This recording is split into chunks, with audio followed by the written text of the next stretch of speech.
Hello, listeners. Welcome back to Luke's English Podcast, and season's greetings as well, and Happy New Year. And I hope everyone's doing well out there.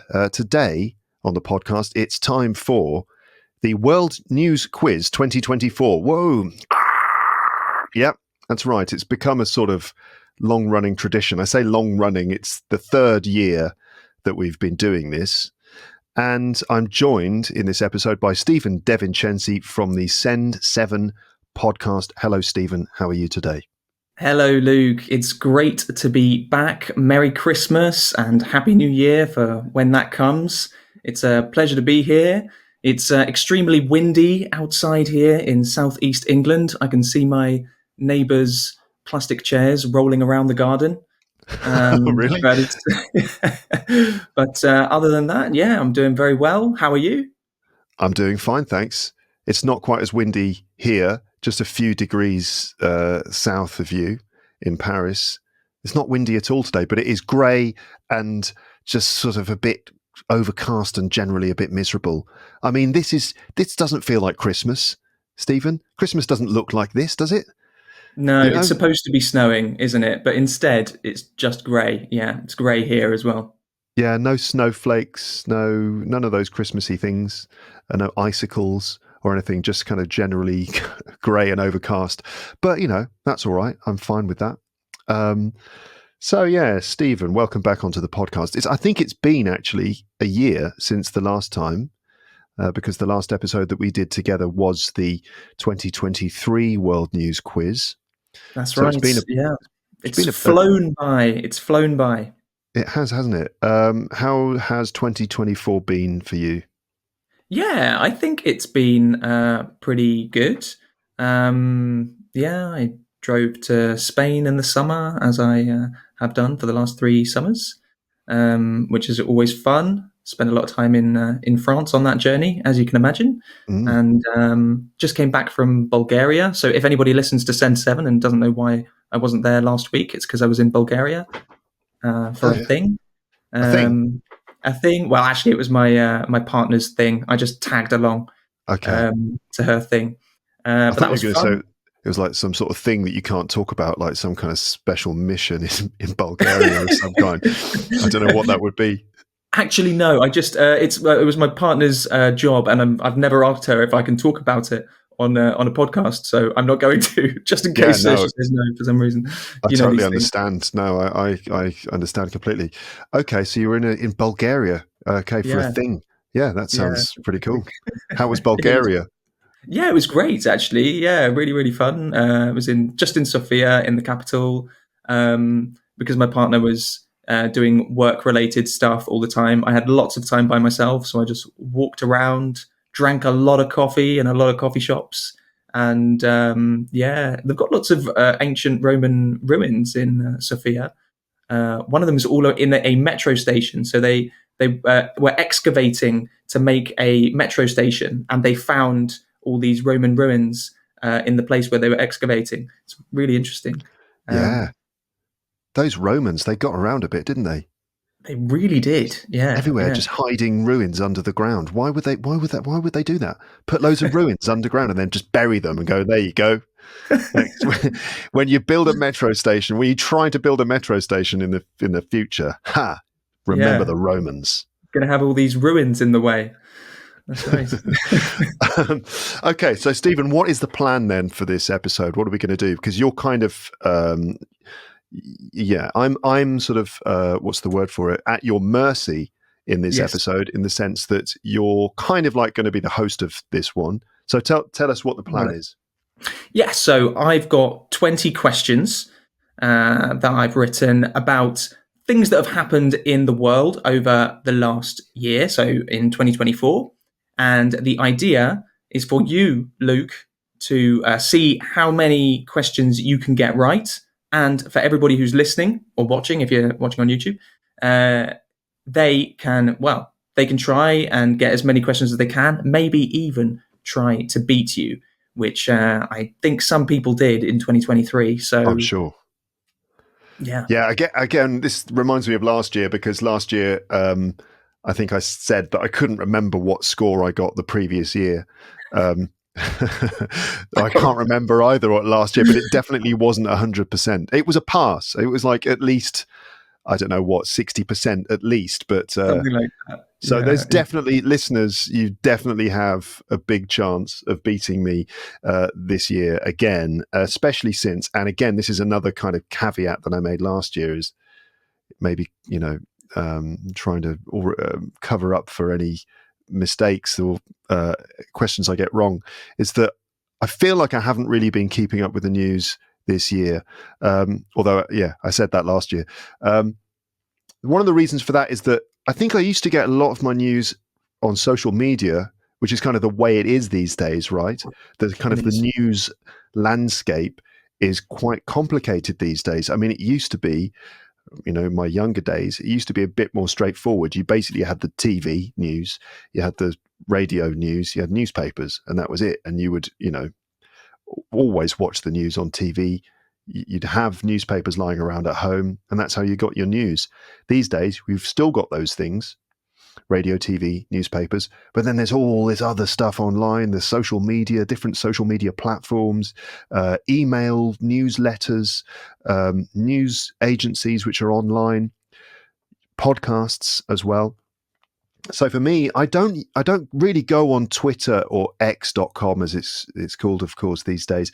Don't really go on there these days so much. I mean, since it changed to X, it for some reason it just became less enjoyable as an experience to go on the platform. I just found that my feed was full of stuff that I didn't want to see, and from accounts that I wasn't following, and it was pretty nasty. Like, some of the content was very unpleasant, the sorts of things I didn't really want to see, and it was always being thrown at me, and I just found it to be not as enjoyable. So I haven't been on X.com very much this year. I think probably I get my news from little bits of radio that I listen to, and some podcasts as well. I listen to The Rest is Politics sometimes, and it's interesting to listen to those guys. But you will be, I mean, obviously you're the quizmaster today, and the reason for this is that you do a podcast about the news for learners of English, and so you are way more informed than I am, because you spend so much time researching global news and then turning it into your episodes. Tell us just briefly about your podcast again, if you would. Yeah, sure. So just in case anybody doesn't know me, I'm Stephen Devincenzi, and I'm the presenter and the founder of Simple English News Daily, which is a daily podcast, as the name suggests.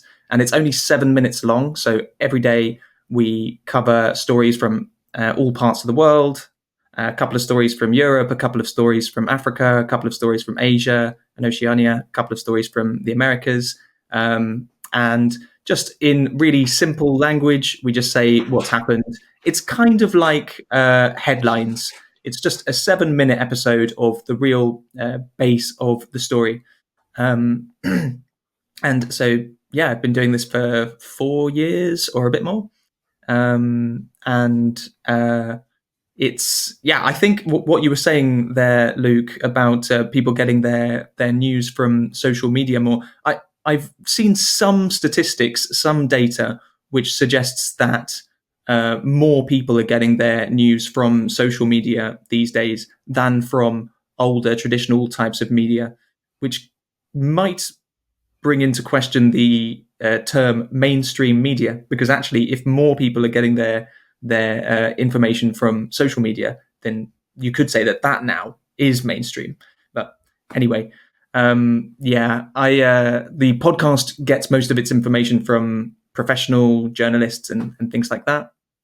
The questions that we're going to be talking about in today's episode are not going to be based on, excuse me, are not going to be based on everything that's happened in the world, because, of course, there are a lot of negative things that have happened in the world in 2024. And we spoke about it a little bit, and we thought maybe after doing this quiz in 2022 and 2023, we thought maybe in 2024 we would keep the questions to not necessarily positive things, but just not negative things about war and other topics like that.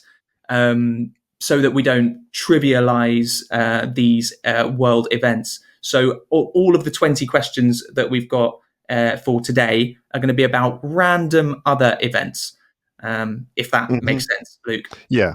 So I wanted to say something about this as well, and that was that I was thinking about the potential complexity of navigating the world of global news on my podcast. And generally speaking, my episodes, the tone of my episodes is quite kind of lighthearted and entertaining and humorous. That's kind of the way I try to do it, to help people learn English in a sort of fun way. I try to be insightful. I try to go into depth about things. But overall, the tone is supposed to be fairly light and entertaining and humorous. Now, the World News Quiz, I love doing these because I just love a quiz. And it's also quite a nice way for me to kind of, just think about what's been going on this year. But so it's tricky to navigate that, keeping the tone of this lighthearted podcast while also talking about some very serious events in the news. So we've decided to go for questions that are perhaps a bit more in line with the kind of tone of the podcast itself. But I did want to mention, some of the more serious events in the world. And 2024 has seen plenty of very serious and very troubling events in various places. And I think it's important to acknowledge this and mention it. So before we start the quiz, I just wanted to say a few things. In fact, both of us wanted to say a few things on this. So, you do talk about those serious big news stories in your podcast episodes, right? I mean, you always talk about those things, and then here you are doing something a bit more humorous. So that's also a bit of a tone shift for you as well, right? Actually, it could be both ways. So if somebody is used to listening to SEND7, my podcast, Simple English News Daily, and then listens to this episode, they might think, oh, why is he not talking about the serious things that happen in the world? And then, of course, if people are listening to LEP all the time and then come over to SEND7, they think, oh, why is he always talking about all these terrible world events? It might not make sense. So it's probably worth mentioning this. Yeah, so we're going to start the quiz in a moment, everyone, right? But first of all, I just wanted to say a few words about 2024 and some of the serious things that probably should be mentioned in an episode like this, and then we will start the quiz properly. Okay, so actually what I wanted to do was read out an extract from the Wikipedia page for the year 2024, which is actually quite a neat summary of some of the most serious and somber stories of the last 12 months. And actually, in my mind also, I've got a question about news and what makes things newsworthy. And, in the news, they always prioritize these very serious stories. We could talk about that briefly in a moment. But anyway, so the Wikipedia page for the year 2024, right? So this is what it says. 2024 is the current year and is a leap year starting on Monday of the Gregorian calendar, the 2024th year of the Common Era and Anno Domini designations, the 24th year of the third millennium and the 21st century, and the 5th year of the 2020s decade. The year has seen the continuation of major armed conflicts, including the Russian invasion of Ukraine, the Myanmar civil war, the Sudanese civil war, and the Islamist insurgency of the Sahel. In November, heavy fighting resumed in the Syrian civil war, leading to the toppling of Ba'athist Syria, with Bashar al-Assad fleeing Syria in December. The ongoing Israel-Hamas war has led to spillover into numerous countries, most notably Lebanon, who Israel invaded in October. This followed an intensification of the ongoing conflict between Israel and Hezbollah. In the preceding month, Israel escalated an offensive against the group, including an attack using explosives-laden communication devices and carrying out a bombing of its headquarters, which resulted in the killing of the Secretary General Nassan Nasrallah. Ismail Haniyeh, I hope I'm pronouncing that properly, the political leader of Hamas, had already been assassinated in the Iranian capital Tehran in July. The year also saw a rise in activity by the Houthi movement, which has contributed to a crisis in the Red Sea that has impacted global shipping. The ongoing conflict has sparked widespread protests against the war. So that is just the first two paragraphs of the page about 2024, which is much longer. Of course, it's all very serious stuff. And we know that there are millions of ordinary people caught in the middle of these events and situations. And this is obviously tragic and deeply saddening.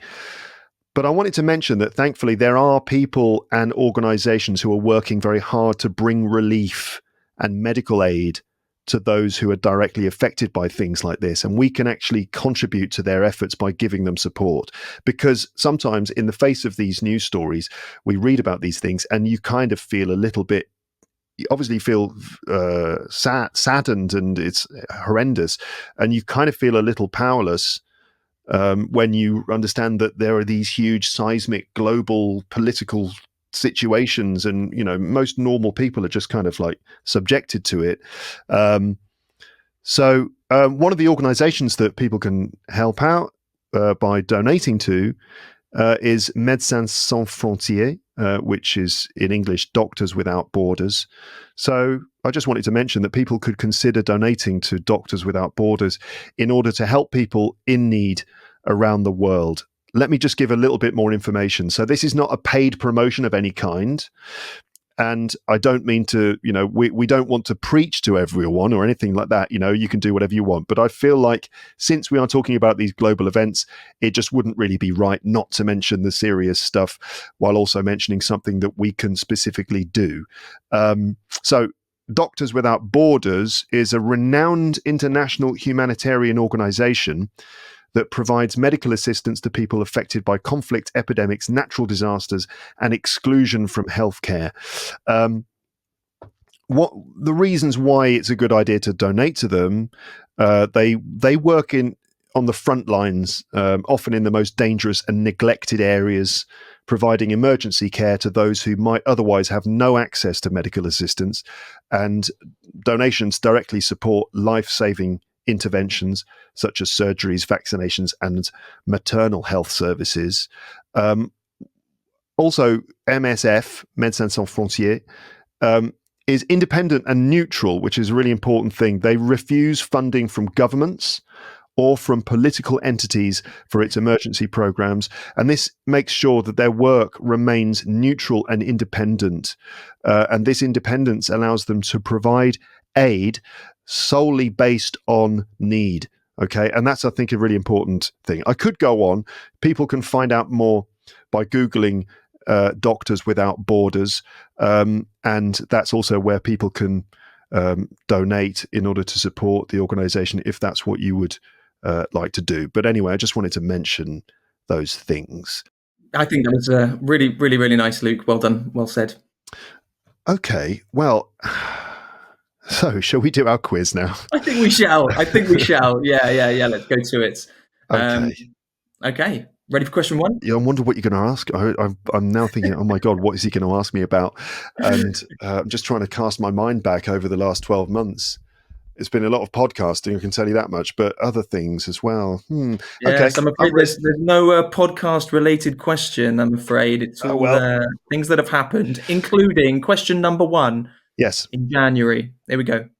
So before 2024, only 4 countries had landed spacecrafts on the moon: the United States, the Soviet Union, China, and, last year, India.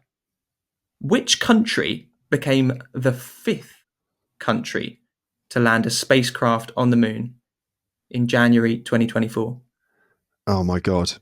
Because as you were asking me the question, I was thinking, oh, it's India, right? India is the answer. But no, they were the 4th. So I need the 5th.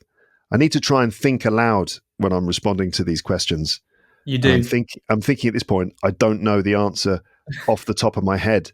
So is there any way that I can kind of work it out? The 5th country to land something on the moon. Yeah, I'll just remind people which countries it isn't by the ones that have already done it. So the countries that had already landed on the moon were the United States, the Soviet Union, aka Russia, let's just say, because it's not Yeah. Russia, China, and India. So it's not one of those ones. It's the fifth country to land on the moon. They did it in January 2024. So I don't really know, but I'm pretty sure it's not the UK. I don't think there's been a British spaceship landed on the moon, although maybe it's the European Space Agency. Maybe it's although I don't think they've got the funding to put something on the moon. And also, the question does say which country. Which country, yeah. It's not Britain because, what would we be doing on the moon? Just be like, you can't drink tea on the moon, can you? So what's the point? No fish and chips on the moon. I don't know, Stephen. I don't know. I'm sorry to say that I don't know. Everyone out there, I can tell already you're going to beat me this year. But so who was it? Which country was this? You want to choose one at random just in case? I don't know. Only 195 other countries to choose from. So yeah. I'm just trying to think what's the most unlikely of countries to put something on the moon. But I don't know, Wales. Yeah. Is Wales your final answer? I think the Welsh have been putting all of their resources into putting, a Welsh flag on the moon. I think it's Wales. Okay, well, I can tell you that you are not correct, I'm afraid. It is not Wales. What a surprise. Unfortunately, it's not Wales. The correct answer is Japan. Japan was the fifth country to land on the moon. They did that in January. Yeah, that's right. Really? Yeah. Okay. Yeah. I'm surprised. Why didn't I know about this? What were they doing up on the moon then? Japanese listeners, what's all that about? It's a good question. Yeah, they were the fifth country to arrive to the moon. Do you know that the US is the only country that has ever sent people to the moon? And they only did that between 1969 and 1972, and they haven't done it since then. So nobody has been to the moon since 1972. What's the reason for that, do you think? It's just because there's nothing there. I think it might be because it's quite dangerous and extremely expensive. But the US has said that they are going to put people on the moon again in 2027. So, that'll be exciting in a few years' time, 2 years' time. Yeah. It's mainly just sort of dirt, isn't it, really? It's not like there's much to do. There are no good restaurants, no, I mean, there's no swimming pools, no golf clubs. You can play golf on the moon. The Americans did that, didn't they, in the 70s, I think. But it's like it's going to cost you billions, and when you get there, there'll be nothing to do. So, probably best just stay at home. Yeah. I wonder if a space golf course would actually ever be a possible thing to do. I suppose the ball would just go really high, wouldn't it? Do you reckon it's possible to whack a golf ball out of the orbit of the moon? I don't know. We're going to have to try that one day. Maybe because it's got gravity. It's got gravitational pull. It's just obviously not as strong as it is on Earth. So I wonder if it's possible to whack a golf ball into space from the moon. That's what I would do if I went there. So anyone listening from any of the space agencies, and you're thinking we'd like to go to the moon because a lot of countries are doing it. It seems to be a really cool thing to do, but we're not quite sure what we would do when we got there. Well, I know what we would do. We'd try and hit a golf ball out of the gravitational orbit of the moon. That I think is probably worth spending £300 billion for. Yeah. I would say. Well, if there's anybody that can help you with that, Luke, it is the main character of question number 2. Question number 2 is the world's richest person, Elon Musk, has got lots of companies. One of them is SpaceX, as you just were talking about there. And one of them is called Neuralink. Question 2 is, what does Neuralink do? What does Neuralink do? Neuralink.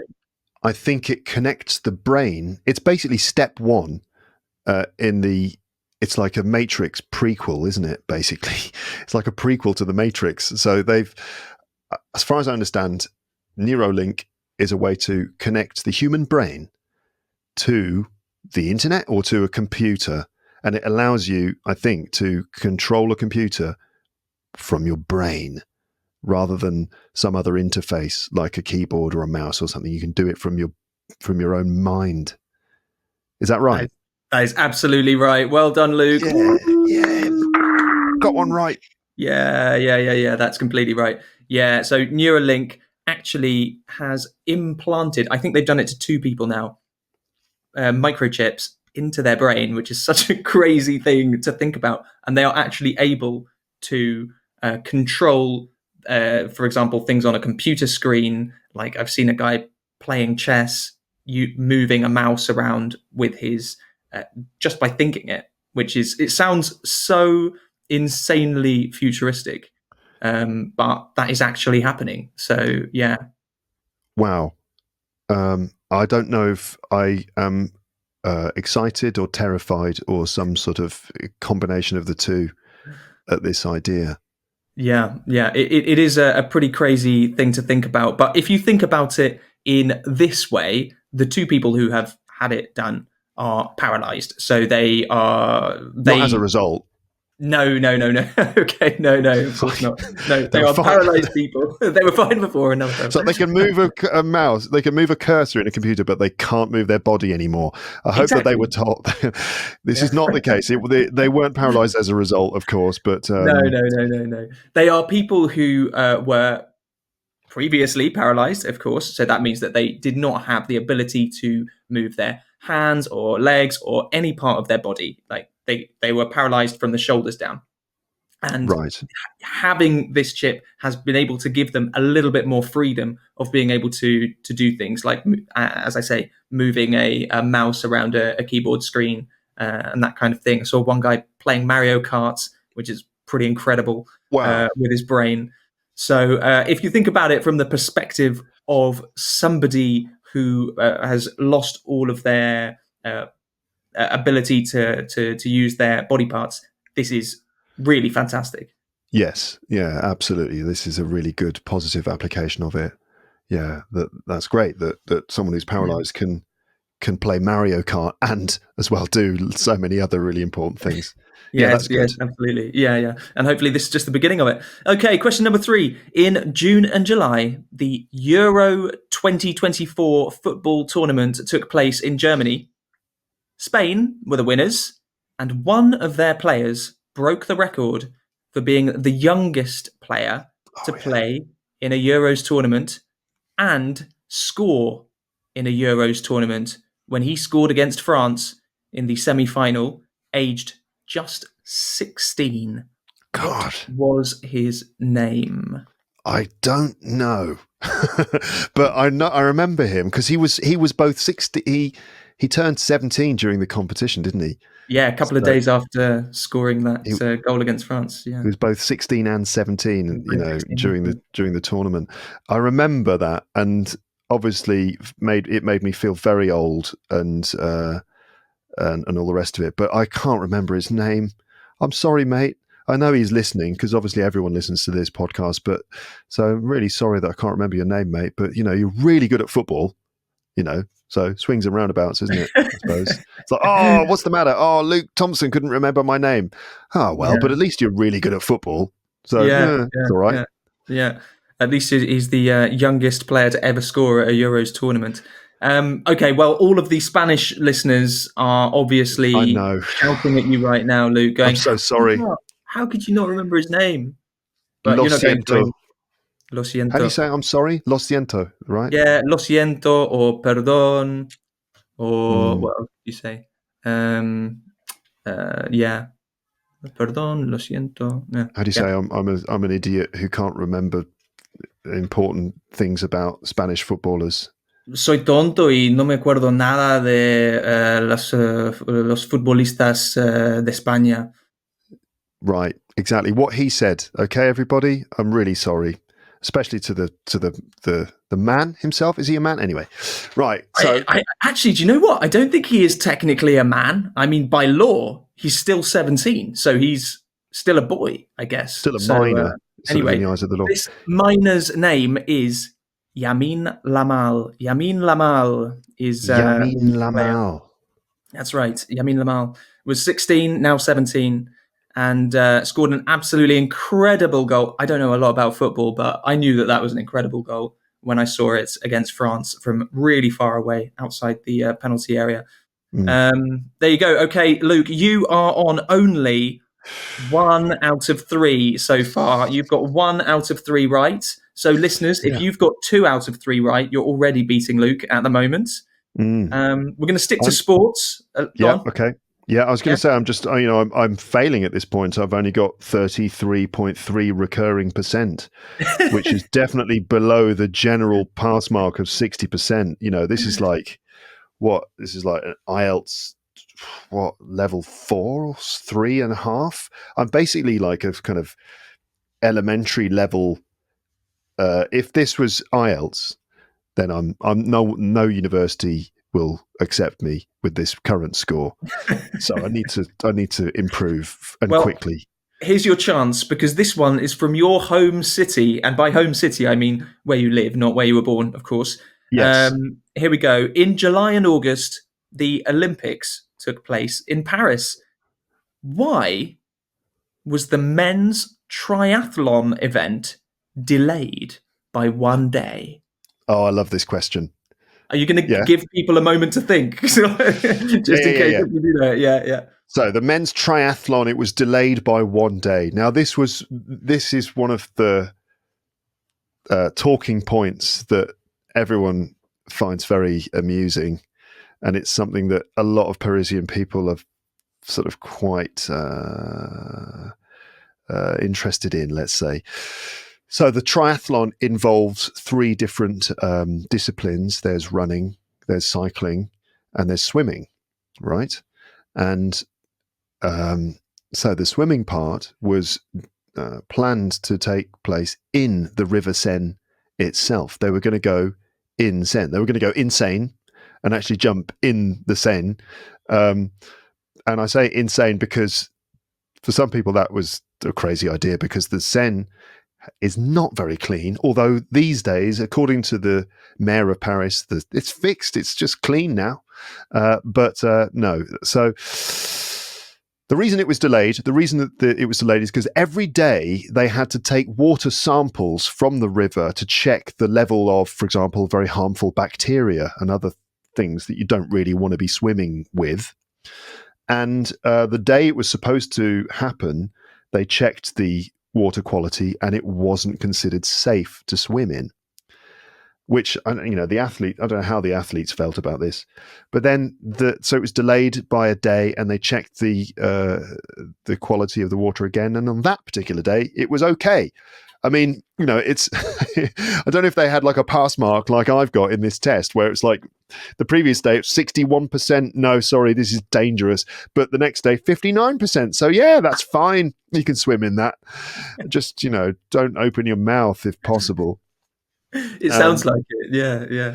So that's the reason, is because they had to, the first day the water wasn't considered clean enough, but the next day it was clean enough. I don't know what happened in that 24-hour period where just people didn't use the toilet in the entire city for a day. Although, there was, because people were so annoyed about this, the idea that, and the mayor of Paris, Anne Hidalgo, in order to prove her point that it was safe to swim in, she actually swam in the river itself. She went in with a few other people and swam in the river with a full wetsuit on and everything. And because she's not that popular with some people. And so there was this thing going around social media, I think, where some people in Paris were saying, right, so Anne Hidalgo is going to go in the river on this day. Everyone flush their toilet. Everyone use the toilet and flush at exactly the same time. So anyway, that was my answer. Okay, well, yeah, as you can tell, you know your stuff. Yeah, that is absolutely right. Well, you've stolen everything that I was going to say in my nice explanation of this question, because you knew the answer just too well. But yeah, the triathlon event was delayed because on one day they said it was a bit too polluted. And then on the next day they said, oh, no, it's okay now. And I've been asking myself the same question ever since. What happened? How is it possible that one day it's not okay and just the next day it is okay. But yeah, you're right. And Anne Hidalgo, the mayor of Paris, swam in the river 2 weeks before. I think it was just before the opening ceremony to try and show that the river was clean. And then, of course, they said actually it wasn't clean the day before the triathlon, and then they said it was. Anyway, that is the correct answer. Well done, Luke. Have you been swimming in the Seine? I've never swum in the Seine, and I don't plan to at any time. No, thanks. I mean, yeah, it's got it. It doesn't look appealing either. I mean, it's quite the current in the river is quite strong, as far as I can see. And as a result, it kind of brings up a lot of the earth and silt from the riverbed. So the water is quite dirty looking anyway, and the current is quite strong. And then you think, well, all sorts of stuff goes into this river from the city. And also, I mean, we've seen that Disney movie Ratatouille. Yeah. Like, we know that there are rats in the city. So no, thanks. Yes. I think I'll stay on dry land. Thanks very much. Yeah. There's not really any good reason to swim in the Seine, really, is there? Yeah, only if there's a gold medal, up for grabs, perhaps, or if, you've got no choice, I suppose. I understood. I think that they've had ways of introducing other water into the river system upstream. They have these kind of, I don't know how they do it, but they've got these kind of pools of water with gates, sluice gates, and they can open these gates and release cleaner water into the system, which apparently improves the water quality for a limited time. And I don't know exactly, but I understood that it was something like that. This was their way of managing the cleanliness of the water. But when it rains a lot, obviously that introduces a lot of rainwater, which washes in from the streets and from the land and stuff. And so the system also gets filled with dirty water in that way. So it must be very difficult to manage it, but there are probably different factors that influence the changing, cleanliness of the water. But still, no, not for me. Yeah, absolutely right. Okay, we're going to stay at the Olympics for question number 5. So, and Luke, whilst I'm reading this, maybe you can open that photo file which I found. I don't know if you can share that picture on the screen somehow, or we can put that in later. Up to you. I'll probably have to put that in later. Okay, that's fine. I don't think I can do that now. Okay, question number 5. Staying at the Olympics, in one event, these 2 participants were spoken about as being the coolest Olympians. If you're watching on YouTube, then you can see the photos. And if you're just listening to the podcast, that's fine as well. I'm going to describe them to you. So the first person is Kim Yeji from South Korea. And she is wearing a backwards baseball cap and some interesting technical eye gear over her eyes. Over her right eye, there is a black monocle, and over her left eye, there is just a square that would block her vision completely from that eye. And the second person is Yusuf Dikec from Turkey. I'm probably saying his name wrong. Yusuf Dikec, something like that. And he is just wearing normal glasses. So the question is, what sport did these 2 participate in? And these are the people who were called the coolest Olympians in some media around the time. So what sport do these 2 people participate in? That's the question. It's a very generous question, and I appreciate that, because I think it was impossible to live on Earth and not know about these 2 this summer, right? They were like the heroes of the Olympics in a way. There's just so many memes and so much entertainment around these 2. So I think the event is called simply shooting. Is that right? It's just shooting? I think technically it's air pistol, but it doesn't matter. Shooting is fine. Shooting is right. So if you said shooting or pistol or air pistol or something like that, you have got a point. Yeah, well done. And I've got to say, I can understand why there were so many memes, because they really did look super cool. They look like they were straight out of an action film or something. But the interesting thing is like the difference between the two. So Kim Yeji, she looks really cool because she looks like some sort of cyborg assassin from the future, right? Where, Right. Yeah. you Yeah. know, she Yeah. looks like a side character from, Star Wars or the Terminator or something like that. Like if there was a new Terminator, I mean, they could be two characters in a Terminator film. Like Kim Yeji has been sent back from the future to kill, you or something, Yeah. because you make your podcast just too informative. Like it's anyway. And Yusuf is the guy who the humans sent back to try and defend you against Kim.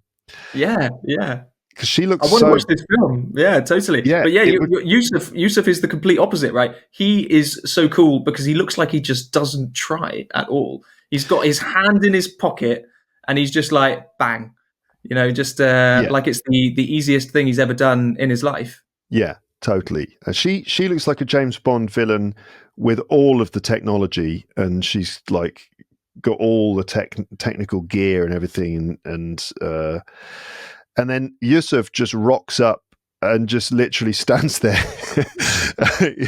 and puts his hand in his pocket as well. He just the most casual stance. He's got one hand in his pocket and he just uses his eyes with some glasses on. And then Kim has got all this super duper technology with the monocle and everything. Yeah, really, really funny stuff. But they were successful, right? Kim won a medal, didn't she?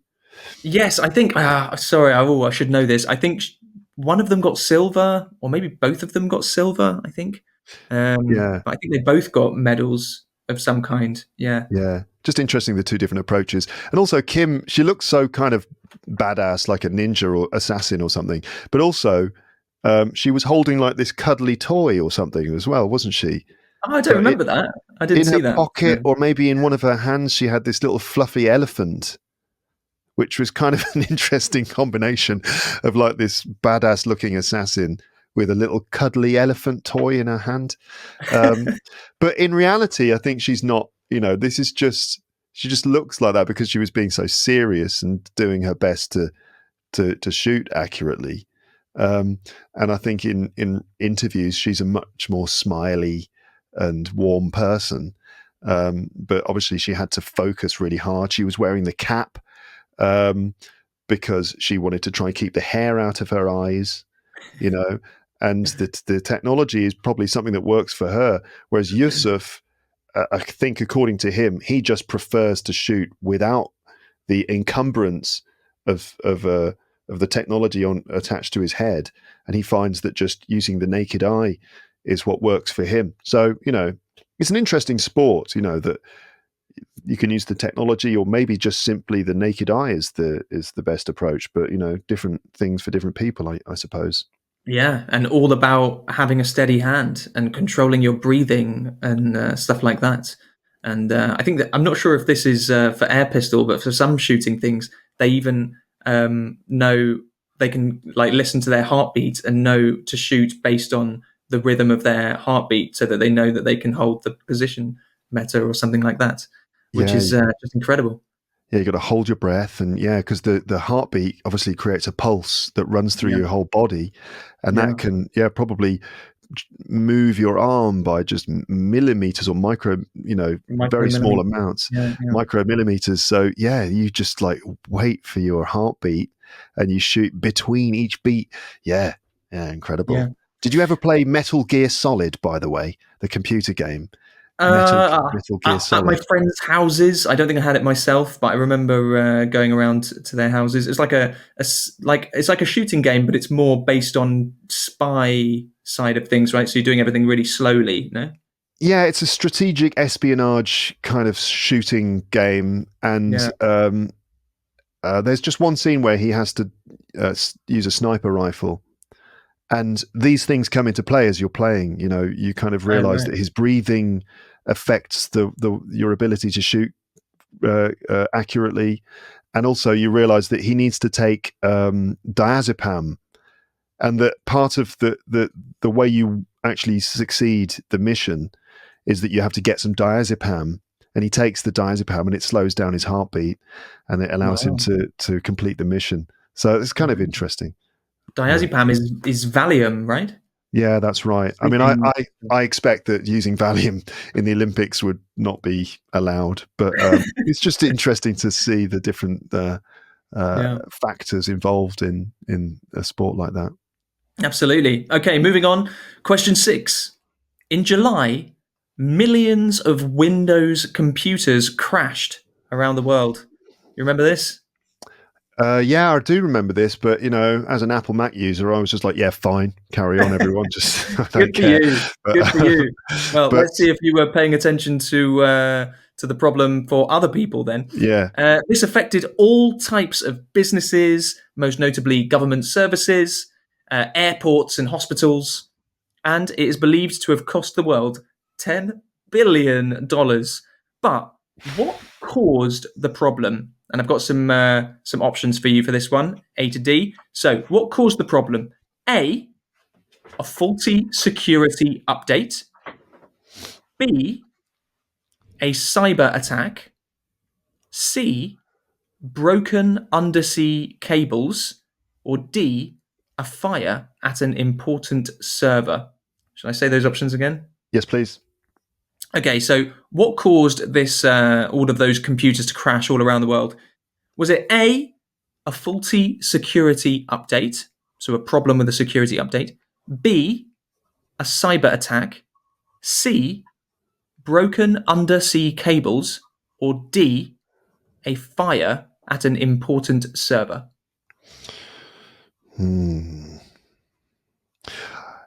I noticed that one of your options is not just someone with too many windows open on their computer, which is normally the thing that does it. Like if it's a Zoom call and the Zoom call crashes, it's like who had all their applications running? If it's my wife's computer, then it would be that that her browser has got about 1 million different windows open, 1,000 tabs running on her on her computer. Like that's enough to bring down. The last thing I did before I started talking to you, Luke, today was close everything that I could possibly close, just to make sure that we didn't have a 10 billion problem on our hand. So faulty security update. So a security update that did the exact opposite of what it was supposed to do. Right. Completely. A cyber attack. Yeah. Yeah, it's possible. Broken cables under the water. Yeah. Because like they got eaten by fish or something. Or Jaws 2. Right. Fire at an important server. I don't think a fire at a server would probably cause all those computers to get the blue screen of death. I don't think a fire in a server would do that. It would just cut out some of the internet. Broken cables. Cyber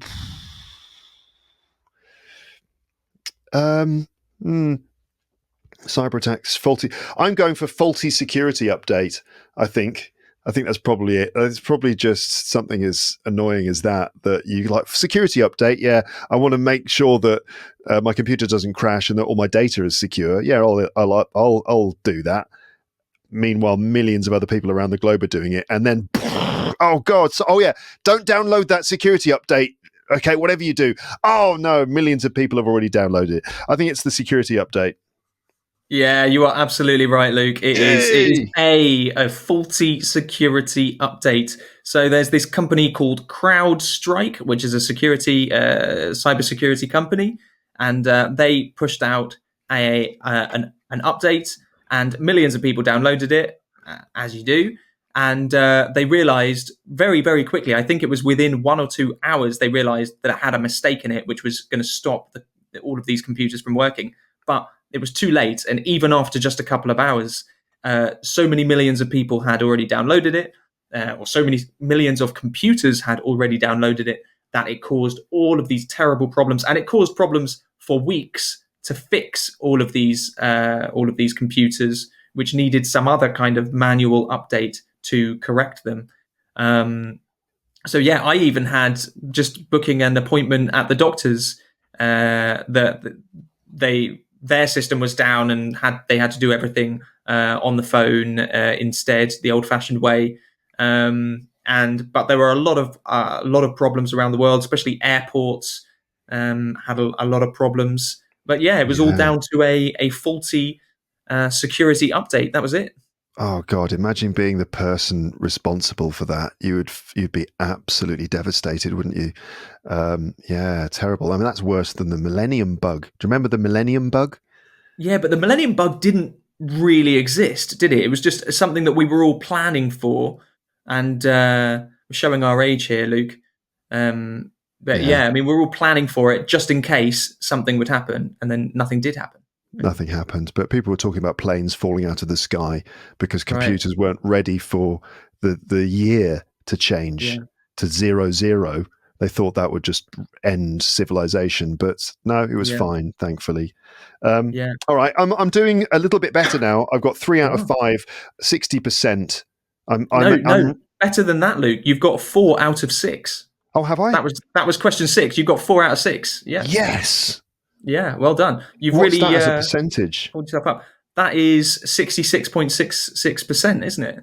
666. Brilliant. Yeah. Yeah. Okay. Yeah. Good. This is better. Let's carry on. Okay, let's carry on like that. All right. Question 7. One animal which is considered vulnerable to extinction has seen some positive trends over the last 25 years.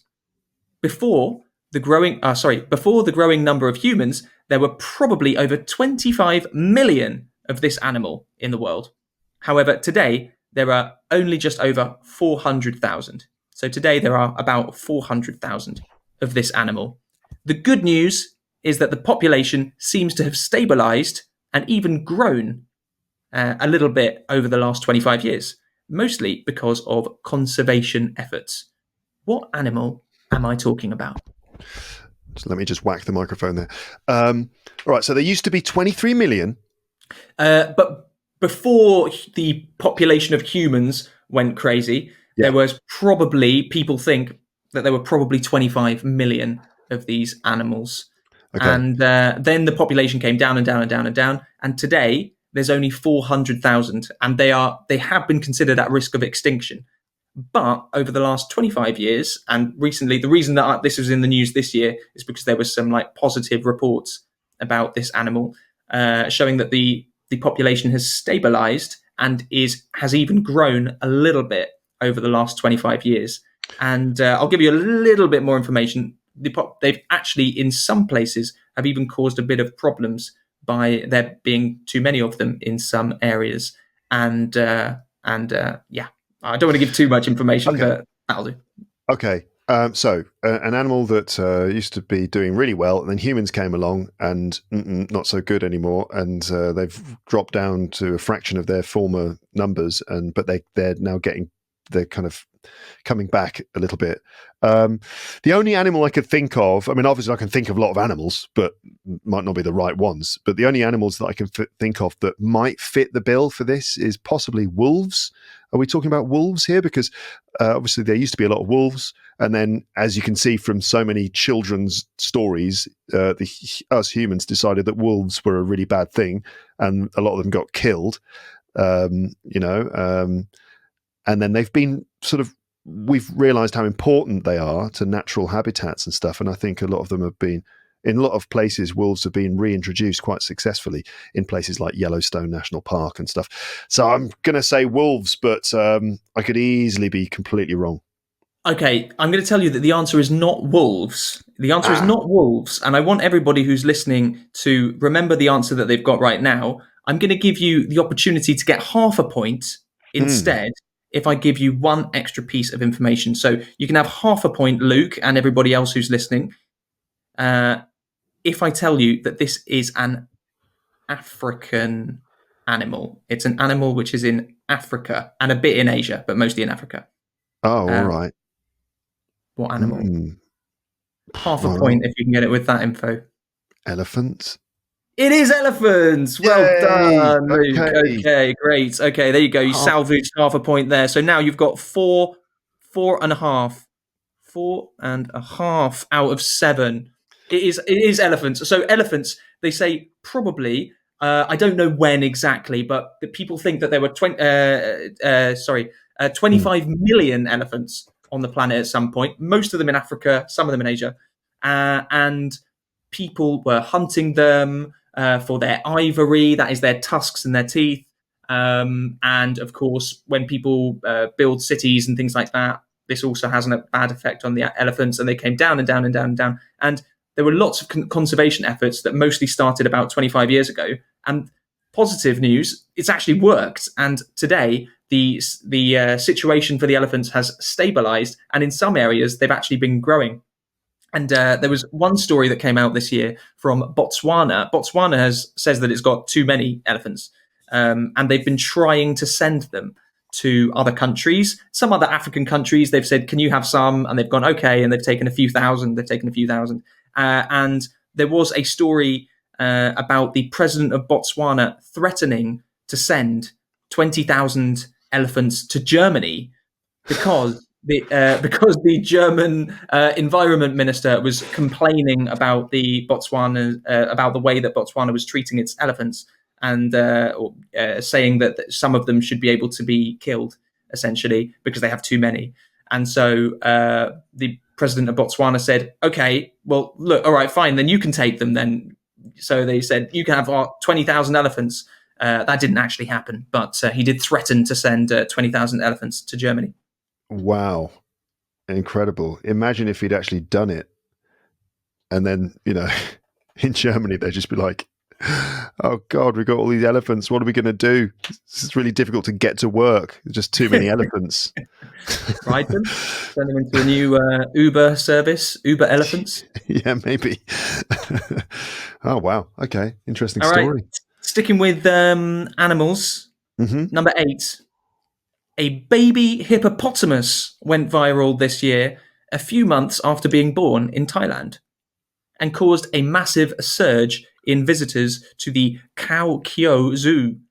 She is called Moo Deng. What does Moo Deng mean?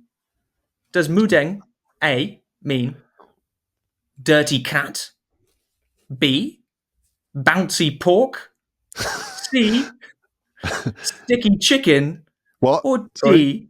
spicy pigeon? I'll go through them again. A, there we go. So this is what does Moo Deng, the name of the hippopotamus, mean? A, dirty cat, B, bouncy pork, C, sticky chicken, or D, spicy pigeon? It sounds a little bit like you're reading from a menu in some random restaurant. Something that's been translated really badly, right? Yeah, exactly. Spicy chicken, please, because the other ones don't sound very tasty. No, it's spicy pigeon, wasn't it? Oh, God. Yeah. A, dirty cat. Dirty cat. B, bouncy pork. Yeah.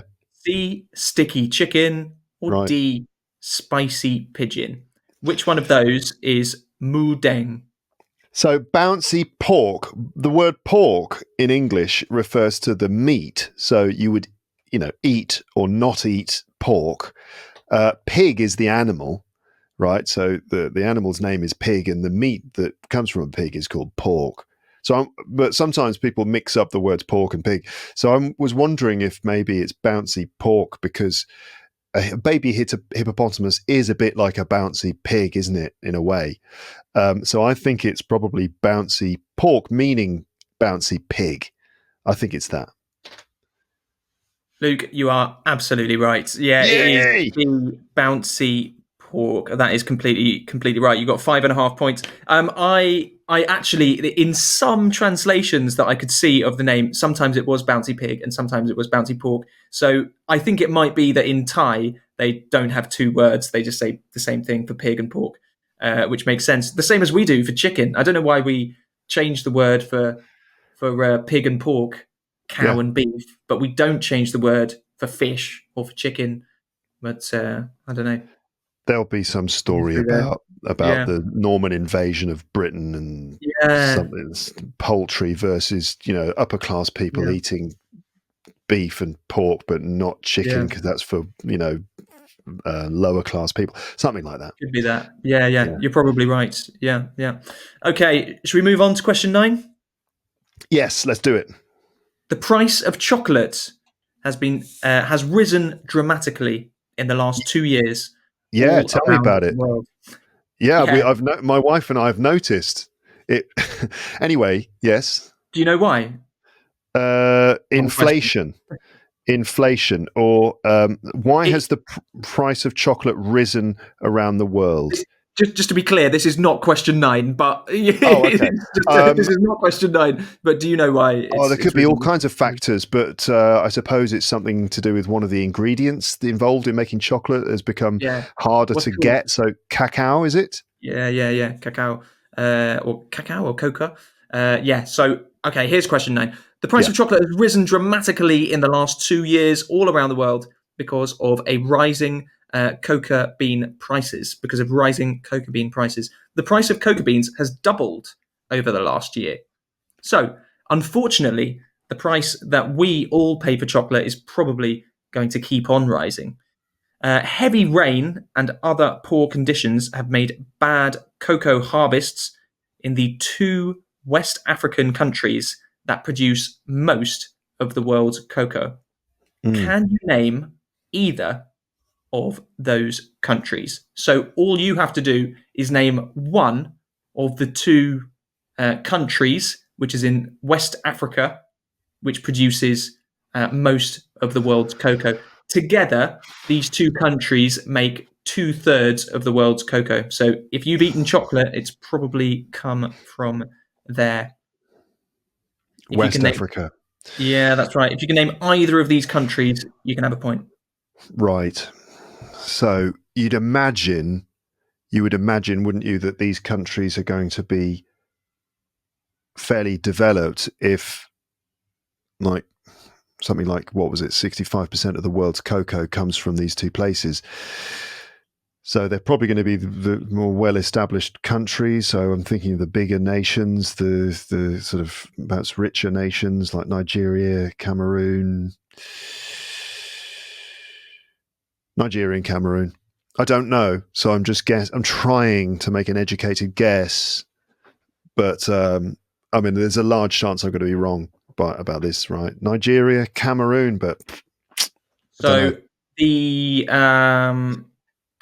not sure how to say this, but the question says, can you name one of those 2 countries? Can you name? So because there's 2 of them, I'm giving you an opportunity to get one of the 2. I tell you what, I'm going to let you have 2 guesses to get the 2, right. or to get one of the 2. So having said Nigeria and Cameroon, I don't really remember ever hearing Nigerian cocoa. Like that's not a phrase I've heard in my life very much. I think Nigerian cocoa, Cameroonian cocoa, cocoa, the finest cocoa from the Ivory Coast, the finest cocoa from Senegalese cocoa. I'm just trying to decide which of those phrases I've actually heard before. It's none of those countries. I feel like Nigerian cocoa, Senegalese cocoa. Well done for already naming 4 or 5 countries in West Africa, Luke. You're showing that your geography is not too bad by being It's not as good as it could be. I don't know. Senegal. Okay, it is not Senegal. So Senegal is not one of them. I'll give you. Okay, so if anybody else, you can just tell me the answer. Yeah, just tell you the answer. All right, no half point for a second guess. No, it's too generous. Okay, I'm being too generous. The answers are, unfortunately, you did actually say one of them. One of them is Côte d'Ivoire, Ivory Coast. Oh. And the other one you didn't say. The other one is Ghana. So Côte d'Ivoire and Ghana, they make 2/3 of the world's cocoa. So if you said either Côte d'Ivoire or Ghana, you can give yourself a point for that. Some of the other ones that you said there, I'm not sure about Senegal, but Cameroon and Nigeria, they are in the top 10, but they're not. But they're still very far down because the top 2, Côte d'Ivoire and Ghana, they make like 2/3 of the world's cocoa. Number 3, I think, is Ecuador, so that's obviously in South America. And then most of the others are in other parts of West Africa, but they're still quite a long way down, just because Côte d'Ivoire and Ghana make so much of it. So the price of chocolate, if you've noticed that the price of your chocolate has gone up recently, it's largely because of this. Well, as we all know, there's been massive inflation in the world in general for everything. So it's not just your country, guys. It's all countries have had big inflation in 2024. But chocolate has been particularly bad because the cocoa harvests have been terrible here for the last 2 years in Cote d'Ivoire and Ghana and other places that make cocoa. There's been too much rain, and that's made some kind of rot on the trees, and it's made some of the trees die and things like this. So that's pushed the price of cocoa up a lot. So unfortunately, it might still go up a little bit more in 2025. Fingers crossed. Wow. Very interesting. Yeah. Okay, well, sorry to all my Ghanaian listeners because I didn't get that one right, and Ivory Coast as well. But so I don't get a point for that because let's be honest, I said Senegal. That was my final answer, which was not the right answer, so I don't get a point. So that was 9. That was question 9, right? So it's 5.5 out of 9 now. 5.5 out of 9. That's right. 5.5 out of 9. Okay, number 10. Here we go. The world's biggest cruise ship, the Icon of the Seas, launched this year and made its maiden voyage after being christened by Lionel Messi. But how big is the Icon of the Seas? And I'm going to give you a length in meters and how many people it holds. Okay. And by the way, for the people it holds, about a quarter of them are crew. So whatever you hear, you can think about a quarter of them are crew and the other 3/4 are passengers. So here we go. Okay. A, 160 meters and 4,000 people. B, 260 meters and 7,000 people. C, 360 meters and 10,000 people. Or D, 460 meters and 15,000 people. I'll say that again. No, I got it. I got it. You got 160 it? meters, 160 meters long, holding 4,000 people. That would be about 1,000 crew members and 3,000 passengers. Check out my maths, everyone. B is 260 meters and 7,000 people. C is 360 meters, 10,000 people. And D is 460 meters, 15,000 people. So my ability to think about distances is not quite as good as I think as my ability to picture a certain number of people in one place. So I can think of like a concert venue that holds about 10,000, 15,000 people. I sort of get a general idea of what that looks like. 460 meters long. So I'm looking at option D and thinking 15,000 people. That's like a kind of a modest sized football stadium, right? Not one of the bigger ones, not like a Manchester City or whatever, but maybe a sort of smaller Premiership club like a Fulham or something smaller than that, maybe Wolves. We'll go back to Wolves again.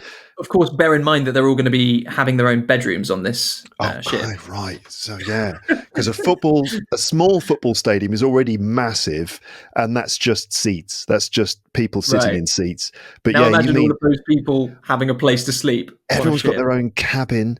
Everyone's got their own cabin. There's a restaurant. There's all the 15,000 people. Or maybe half or something, imagining that you've got 2 people in the same room or 3 people or something like that. Yeah, but still, there's a lot of space. 15,000 people seems too much.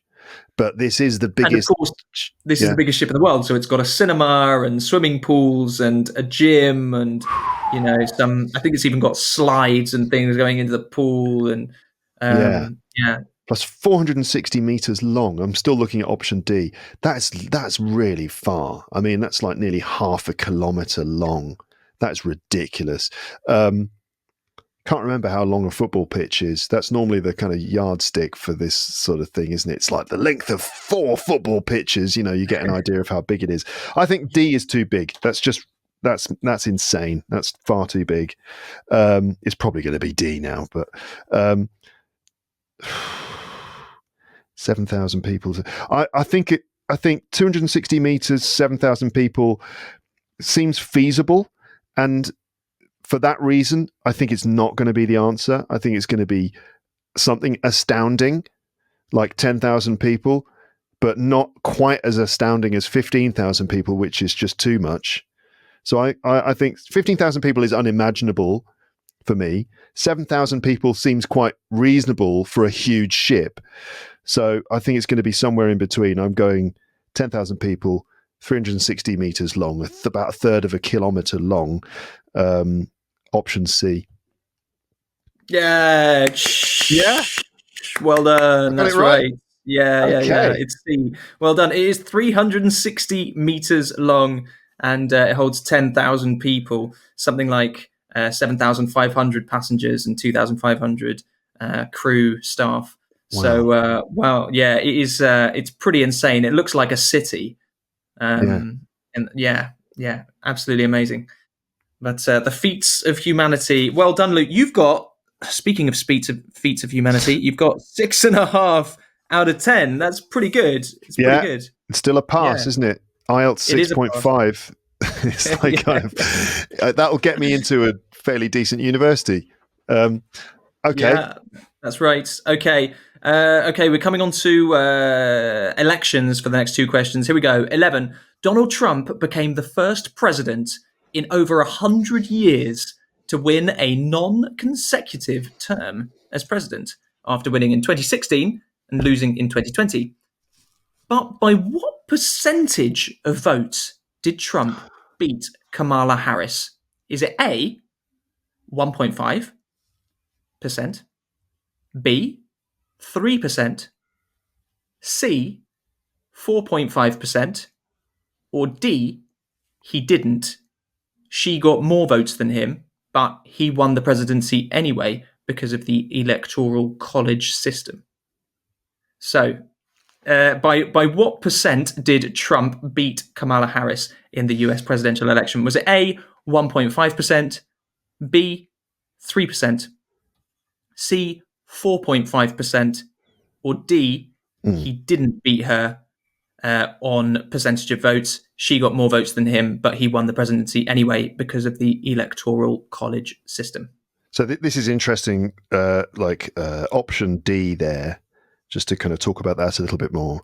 In the way that these presidential elections are done in the United States, you have the popular vote, which is like a direct, just counting all the votes and working out who got more. That's called the popular vote, but that's not the way it works. They have electoral colleges, electoral colleges, which is kind of, I guess, something similar to the British first past the post system, which has what are they called? Why can't I think of them? Constituencies. Anyway, so I think that Trump won the popular vote and that he won the electoral colleges. I think he won both.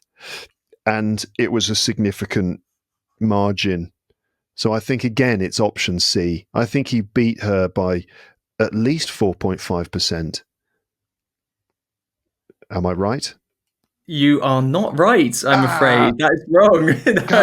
No. Damn it. Surprisingly, even though he won the electoral college easily, like he got way more electoral college votes than she did because he won a lot more states than she did. I'm just going to pull up the Wikipedia presidential 2024 page. So even though he won 312 electoral college votes and she only won 226, the the percentage more votes that he got than her was only 1.5%. So it's A. A is the correct answer. So in terms of the popular vote, he got only 1.5% more votes than her. Wow. Yeah. So she got 48.4%, and he got 49.9%. So he got just under half, and she got a bit less than just under half. There you go. So in terms of millions of votes, he got 77.2 something million, and she got 74.9 million. So if you, in the terms of the electoral college, because he won a lot more states overall, it looks like he got a much bigger win. But in terms of percentage, just 1.5%. So it is A. There you go. Okay, God, I got it wrong. I've slipped into the sort of slip below the pass mark here, I think, with that one, because 6.5. Yeah, I overestimated how successful Donald Trump was. I mean, obviously, he still, won the election, but it did. wasn't quite as huge a victory as perhaps we've been led to believe, or such a because. It depends on how you look at it. But, I feel like we've come away from the election. Maybe just like someone like me who's not paying attention to all the details, you just kind of come away from that story feeling like, well, he just won it out and out, and it was like a really big victory. I mean, he did. He did win it out and out. He definitely won it out and out because he did get more votes than her, which of course he didn't do in 2016. In 2016, he won the presidency just because of that electoral college system. He actually got 3 million less votes than Hillary Clinton in 2016. But in 2024, he has got more votes than Kamala Harris as well. So he's definitely totally out and out won it. Right. But if you look at the percentages, the difference is not really that big. So it's obviously still a very significant victory. But it does put it into perspective, though, when you see the margin. It's not that big. Anyway. That's it. Okay, number 12. Sticking to elections, around half of the world's population live in countries that voted in 2024. Can you name 5 countries, excluding the United States, because I just talked about that? Can you name 5 other countries that held elections in 2024? And the way that we're going to do this is I'm going to let you say 6 countries so that if you get one of them wrong, that's okay. You can have that one wrong. So you can say 6 countries, and as long as 5 of them are countries that have had elections, then you will win a point. Oh dear. So I'm sighing now because I'm gonna look stupid. I can just smell it because I'm gonna miss some things. So the UK obviously had a general election this year. Georgia very recently had an election. It was a European Parliament, and that doesn't count.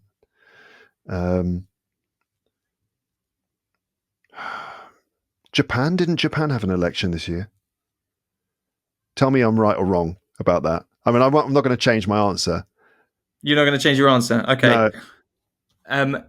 If you're not going to change your answer, then yes, you are right. Japan has. Okay, right. Shall I just tell you what you've already got so far? Yeah, so yes, you've got those 3. Those 3 that you've said so far: UK, Georgia, Japan. Good. Yeah. Why is my brain going France? But no, it wasn't this year. That's mad. It was the European elections. So the Marine Le Pen's party, and plus there have been a lot of political things going on in France at the moment recently. But there was no. Wait a minute. France had an election, but not a presidential election. They had a parliamentary. It can be any election. Yeah, it can be presidential or parliamentary. Anything. France had a parliamentary election this year. Yes, you are correct. Yeah. So France is one of them. Yeah, France is one of them. I've just got to get one more. Why am I thinking India? Why do I think that India had an election this year? There must be a reason for that, but I mean, I'm not sure. I know that elections have been a big deal this year, and there have been a lot of significant elections around the world. It's been like a hot topic all year long of like the year of elections.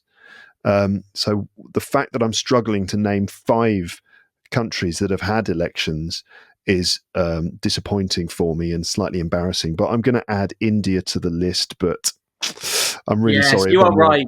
You are right. No, you are right. Yeah. It is India. And I tell you what, one little clue to that was the fact that I said around half of the world's population lives in countries that have voted in 2024. So India really helps on that. As we now know, it is the most populous country in the world because it overtook China last year. as I think might have been a question in 2023. That was, yeah, that was. Yeah. So right. So just to help, well done, Luke. You've got 7.5 out of 12. Well done. So just to obviously. For everybody who's playing at home and has just said different countries, I've got a map of the world. So I'm just going to go around quickly, just in case you said any of these. So in North America, you could have said Mexico or Honduras or Panama or Dominican Republic, Venezuela, Ecuador, Uruguay. In Africa, you could have said South Africa, Botswana, Angola, Mozambique, Democratic Republic of Congo, Cameroon. No, that's not Cameroon. Gabon, Togo, Ghana, Senegal, Mauritania, Algeria, Tunisia, Chad, South Sudan, Somaliland, and Madagascar. In Europe, you could have said UK, Ireland, France, Portugal, Belgium, Switzerland, Austria, Slovakia, Hungary, Croatia, Slovenia, San Marino. If anybody said San Marino, then wow. Macedonia, Bulgaria, Romania, Moldova, Belarus, Russia, Lithuania, Finland, and Georgia. In Asia, you could have said Japan, South Korea, Mongolia, Kazakhstan, Uzbekistan, Iran, Azerbaijan, Syria, Jordan, India, Pakistan, Bangladesh, Indonesia, Cambodia, nearly finished, Taiwan, Sri Lanka. Did I say that already? And then in Oceania, probably nobody said any of these, but just in case, New Caledonia, Vanuatu, the Solomon Islands, the Tuvalu, Kiribati, and New. If anybody said New, I don't even know how to pronounce New. Then if anybody said that, then well done. Okay. So actually, it's not a surprise then I got 5, because it feels like I could have just randomly chosen 5 countries and I probably would have got it right, because it's almost like every country had an election this year. It's insane. It was a lot. Yeah, it's tons of countries. Okay, but anyway, I got my point. So I've got 7.5 out of 12. Okay. Yes, you do. Okay. Right. Number 13. Which European country legalized cannabis this year? Which European country legalized cannabis this year? Okay. So when you say legalized it, you mean just in the same way that it's legal in the Netherlands, like that people can actually smoke it for just personal use, or are you talking about medical marijuana? It is. It's legalized for recreational use. So in this country, it has been legalized this year, and people can grow up to 3 plants themselves and can own up to 50 grams themselves. However, it's not sold in shops, and as far as I understand it, if you want to be able to buy it and not grow it yourself, then you have to go to one of these cannabis clubs, which you have to be a resident in this country to join, and you have to have been there for 6 months. It's something like that. That's more or less the system, which actually makes it more legal than in the Netherlands, where they have a really weird system. Like, it's technically illegal, but it's tolerated. The Netherlands, technically, it's not legal, even though it's just sort of like tolerated.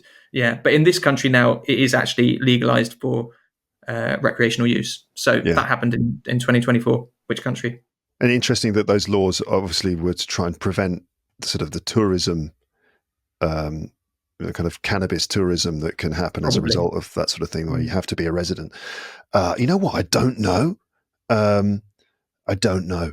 And I really don't know which country this is. I know it's not France.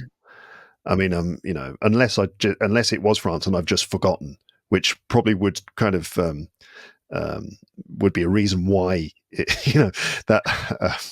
how to describe that. But I don't know, Stephen. I actually genuinely don't know. Do you want to choose a country at random? Random European country. What kind of country would do that? They're just smoking weed. They're fine. Everything. It's Portugal. Oh, good try, but it's not Portugal. It is Germany. Germany?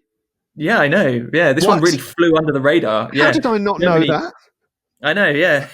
So since April, it's been marijuana has been legalized in Germany, and people can grow up to 3 plants and can own up to 50 grams. And they have started these cannabis clubs that people can join to buy it as well. But you have to be a resident. So I think you're right that it probably is to avoid that Amsterdam situation of people just going there to buy it and then leave. But yeah, there you go. I know it's that one has flown under the radar, hasn't it? So, did you say you can't buy it in shops? You said that, right? They have these. No, you can't buy it in shops. They have these cannabis clubs. To be Right. honest, I don't actually know if they look like a shop or something like that. I don't know that. Mm, mm. Maybe somebody who knows more can leave us a comment I wasn't somewhere. asking because I'm suddenly buying tickets for Germany, but I was just curious because I was wondering about how that would affect the economy. But that a lot of countries consider legalizing cannabis in this way because they can tax the sales of it, and if it's Yeah, just commercially available, then obviously that's going to raise a lot of tax revenue. yeah, If it yeah, suddenly yeah, takes it out of the black market into the common legal market, then there's a lot of tax that can be gained from it, which I would imagine would be a good reason for doing it. So I was wondering if that's the case in Germany, but I'm not sure. Anyway, German listeners, if you haven't fallen asleep yet, you can let us know how it's going. How is yeah, that? Has it made yeah. it? Tell us Have you how the noticed cannabis it? clubs work as Yeah, well. Yeah, have you yeah. noticed any changes to the society around you, Yeah. or have you just been staying in a lot since the law was changed? Yeah, that's right. Yeah, yeah. Okay, 14, question 14. In the United States and Canada, throughout 2024, two rappers have been involved in what has been called the biggest rap battle since the feud between Biggie and Tupac in the 1990s. Can you name either of the two rappers involved in this rap feud of 2024? Okay, two rappers having a feud. One of them said one thing and the other one didn't like it, and he got very upset. And the other one's like, "You said something about my mum or something." Ah, Pretty much. um, it's a bit. It's a little kind of pathetic, isn't it? The kind of these rap battle feuds. But I think one of them is Drake. You're not Yeah. giving me any clues as to No, whether no, I'm that's going to right or tell you. not. I Yeah, think I will. That is right. Yeah, you have got one of it. them is Okay, Drake, got and the point. Yeah. who the hell is the other one? Who's the other one? I'm showing how uncool I am at this point because I don't know who the other one is. But you're going to tell me, and I'm going to go, yeah, of course. Starts with a Um, K. Kendrick Lamar. No, Hey, well is it? done. Is Yes, it? it is. Okay. Yeah, yeah, yeah. You got both of them. It is Drake and Kendrick Lamar. So if you, listener, have said either Drake or Kendrick Lamar, then you can have a point for that one. That's right. Um, yes, the biggest rap feud since Biggie and Tupac. I mean, I don't follow this stuff either, but hey, that was a big thing in the news. Do you So know we can why? move quickly on. Do you know what one of them said or did? No. No. Oh, actually, sorry. I thought you were going to tell me. No, essentially, I think it was just. I've read like briefly some of it. Like they were friends. They did some songs together about 10 years ago, and I think one of them said just. I think it genuinely was just that kind of snowball effect where one of them says something small and the other one says something a bit bigger and the other one says something a bit bigger, and then all of a sudden they're accusing each other of crimes against humanity, Yeah. and that's the way that it goes. According But to I've just Googled it, and according to Wikipedia, it looks like there's history, but the big major cause of the beef between these two rappers is that Kendrick Lamar allegedly accused Drake of sexual predation, including sex trafficking and fathering a second secret child. So Lamar is accusing Drake of some sort of heavy crimes. yeah, some pretty nasty stuff. Um, mm-hmm. That's Okay. it. That's why I try not to get into my rap battles. Anyway, Yeah. question 15. In October, Claudia Sheinbaum became the first female president of which country? So in October, Claudia Scheinbaum.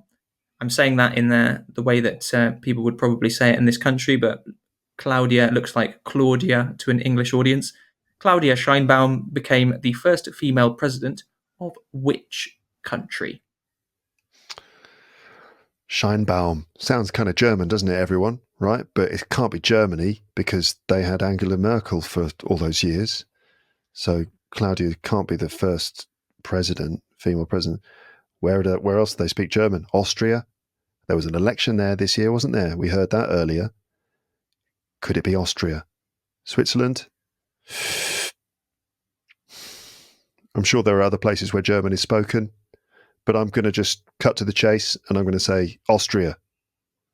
It's not Austria, I'm afraid. Oh. It's not even a German-speaking country, but that was quite a smart thing to say because obviously Scheinbaum does sound very German. Probably is originally from a German-speaking country. But no, Claudia Sheinbaum is the new president of Mexico. So there you go. Mexican listeners, I'm so sorry that I didn't get that right. What an idiot. What an uninformed idiot I am. Ask me about phrasal verbs, I can tell you.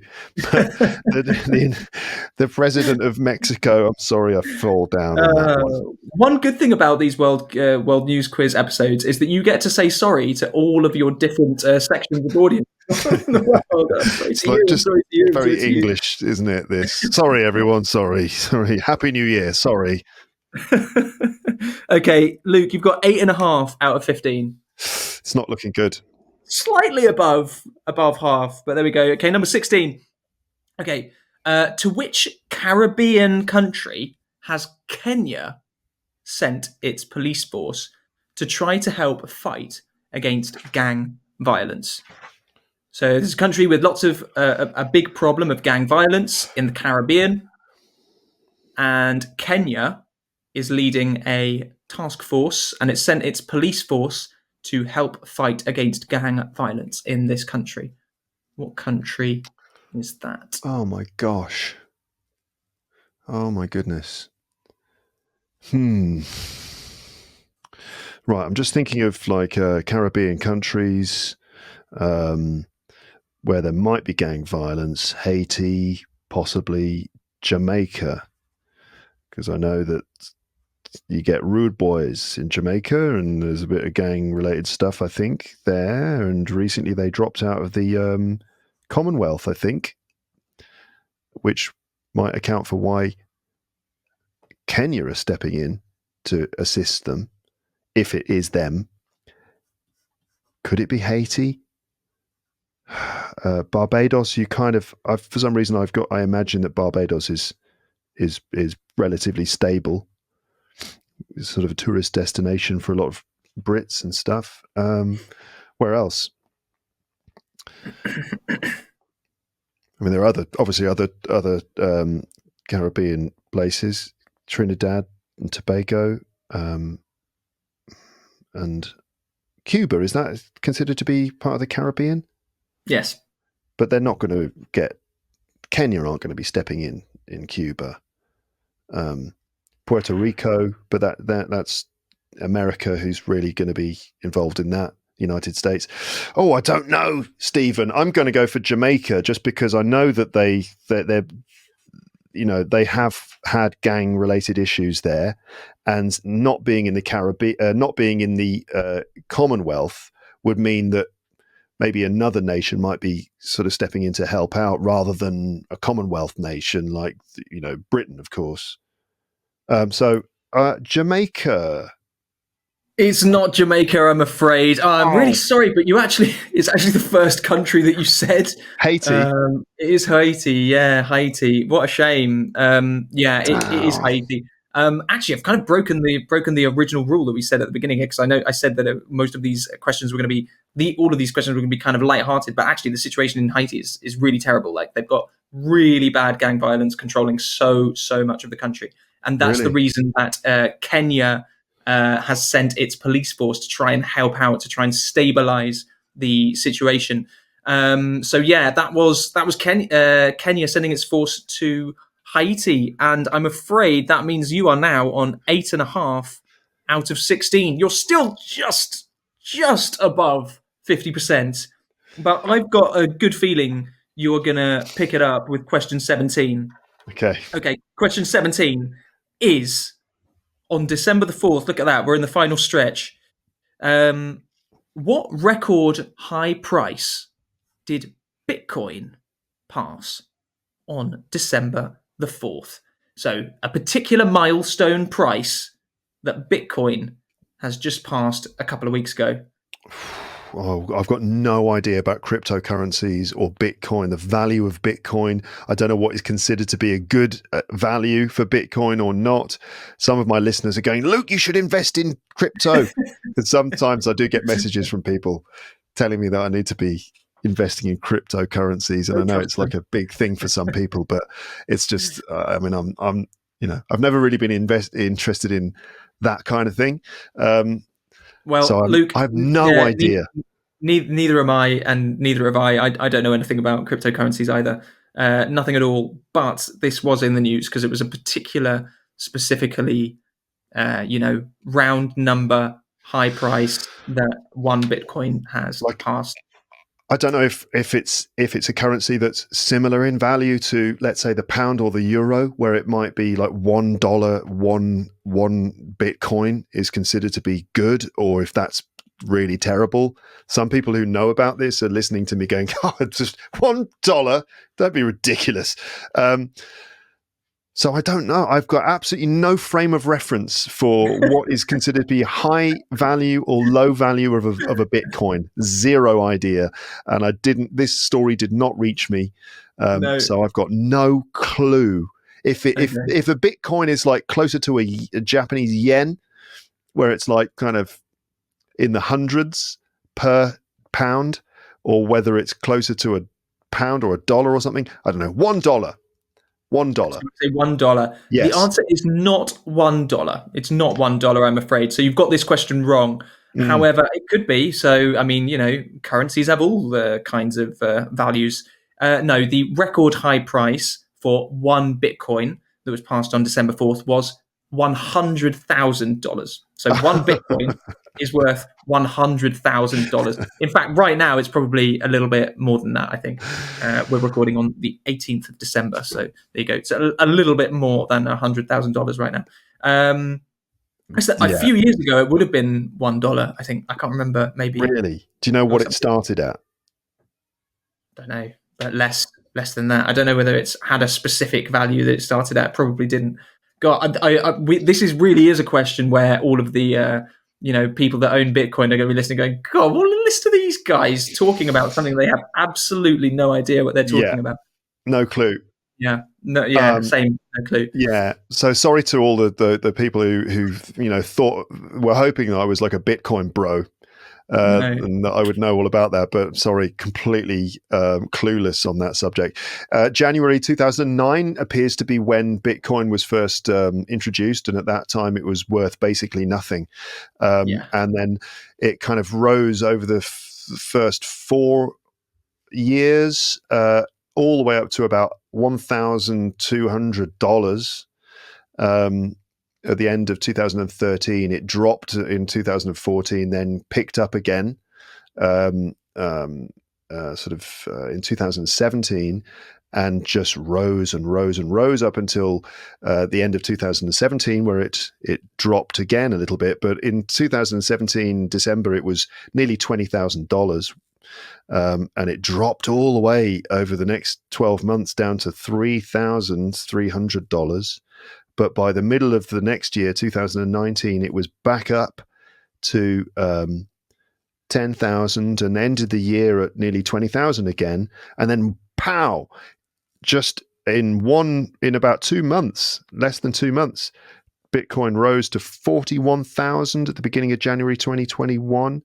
And then basically since then, it's gone up and down. There's been fluctuation up and down, up and down. And now, December, $100,000. Wow. So some people have made a lot of money from that. You've given us a whole history of the Bitcoin there, Luke. Thank you. I think I feel like on those whenever they talk about money on the TV or something, I feel like doing one of those disclaimers. If you are investing in cryptocurrency, please be aware that you can lose all of your money. Be prepared to lose everything that you invest. Okay. Disclaimer done. Question 18. Yep. Here we go. Another number related question. So your answer is going to be numbers again here. Number 18 is Taylor Swift finished her Eras tour a few weeks ago after performing 149 shows over 21 months in 5 continents. The Eras tour is the highest earning tour of any musician ever. How much money did it make? And the answer is a 2 with a certain number of zeros after it. So, for example, 20 or 200. It's not one of those, by the way. 20 or 200 or 2,000 or 20,000, 200,000. It's 2 with a number of zeros. So how much money did the Eras tour make? Okay. So it's not going to be 2 million, because 2 million, she'd earn that. The tour would earn that from 1 or 2 shows, I think. She could probably feasibly, in a big venue, get 1 million from 1 show. So it's not 2 million from the whole tour, which has been massive, as you've said. 200 million is certainly in the right ballpark. Because you could imagine if it's 1 million plus per show, and she's done nearly 150 shows, you could do some basic maths and come up with about 200 million. So it could be 200 million. If you go higher than that, the next figure is 2 billion. And that's ridiculous. That's like that cruise ship containing 15,000 people. It's just like Cloud Cuckoo Land, Alice in Wonderland stuff. So I reckon by process of elimination, the answer is going to be $200 million. But even saying that, I'm thinking there's a slim chance it's 2 billion. But, she could go to the moon with that, couldn't she? Not that she would want to, as we've previously established, unless she wanted to try and play golf up there with me. In which case, if you're listening, Taylor, I'm up for it. She's saying that. 200 million. There, that's my final answer. I love that working out that you did there, because that really made sense. but you're wrong. It's 2 billion. It's 2 billion. It is $2 billion. $2 billion. She made $2 billion, or the Eras tour. I don't know how much. I don't know if she got it specifically for herself, but the tour itself made $2 billion. Yes, and it is by far. It's way more than any other tour has ever made. You know what she could have done? She could have just invested in Bitcoin at the beginning of the tour. And she could have stayed at home. The tour was only 21 months, so maybe if she'd have started the tour in 2009 and knew a lot more than we did about Bitcoin, then 21 months. So that's 21 months ago. That's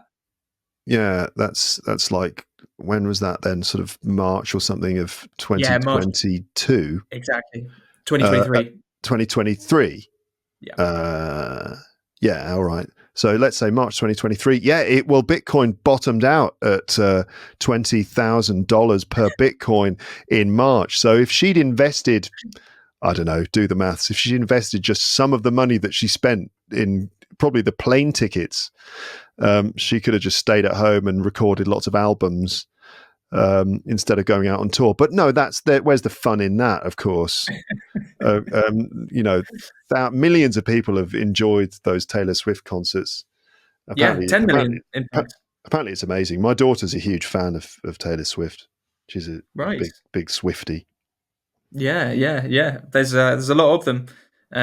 So when she's a little bit older, maybe you'll be taking her to the next Taylor Swift tour, which might make even more than $2 billion. There you go. Maybe she can break her own record next time. Okay, right. I'm afraid to say, Luke, that you have actually fallen below the 50% mark. That was out of 18 questions. You've now got 8.5.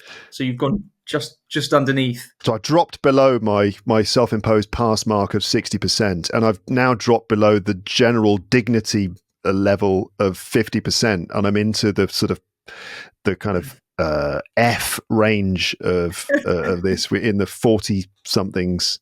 This is shameful.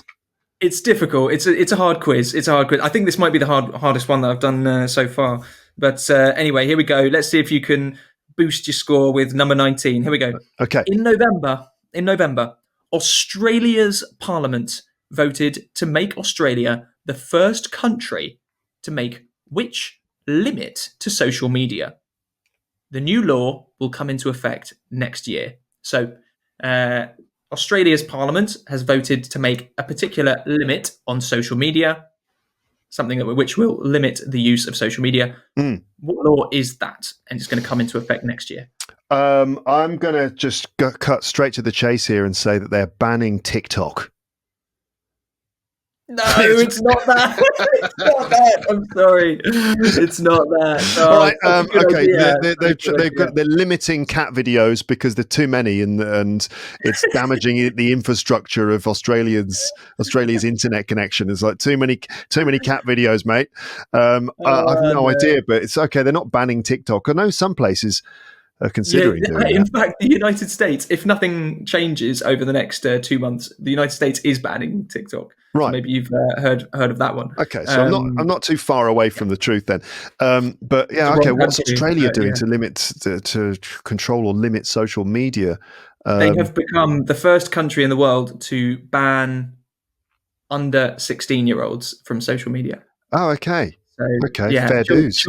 Children are not going to be able to use social media anymore as soon as that law comes into effect next year. So all right. There you go. And they're the first country to do that. I understand why, because there's like huge mental health issues related to kids on social media. It's apparently very bad for their minds and their mental health. So fair dinkum, mate. Fair dues. Absolutely. Yeah. Quite right. Okay, here we go. Question 20. Let's see. So you've got 8.5 at the moment. I'm afraid you're not going to be reaching the 50% mark, I'm afraid. But let's see if you can bring it a little bit closer on the last question. Question 20. In November, a piece of art called Comedian by the Italian artist Maurizio Cattelan was sold for $6.2 million. Can you describe the artwork? Brilliant. It's really good. I mean, $2.6 million, right? It's excellent.